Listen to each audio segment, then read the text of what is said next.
என்ன கதை? 500 பேஜ்ல எழுதிடுறேன் ஒரு கதைய. அப்படியா? இங்க பாரு, ஃபர்ஸ்ட் பேஜ்ல ராஜா வந்து ஒரு சூப்பரான சவாரி செய்யறதுக்காக ஒரு பக்காவான தேர் போல ஒரு இதுல வந்து ஏறுறாரு. ஏறி குதிரை சவாரி போறாரு.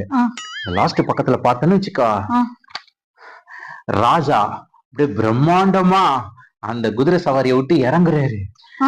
அப்ப நடுவுல இருக்கிற பேஜ் எல்லாம், மீதி பேஜ் எல்லாம் வந்து நிக்கிறாருல, டக் டக் டக் டக் டக் டக் டக் டக் டக், காடு மலை மேடு எல்லாத்துக்கும் டக் டக் டக் டக் டக் டக் அப்படியே வந்து நேருகிறாரு குதிரையில.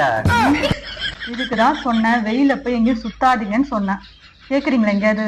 ஏன் கருத்துருவனா? இருங்க, எலுமிச்சப்பழம் எடுத்துன்னு வரேன், கொஞ்சம் தலையில நல்லா தேய்ங்க. எலுமிச்சப்பழமா?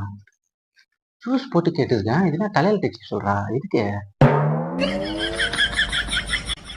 நான் சரி ஜூஸாவே கொடுத்துறேன், நான் குடிச்சிடுறேன்.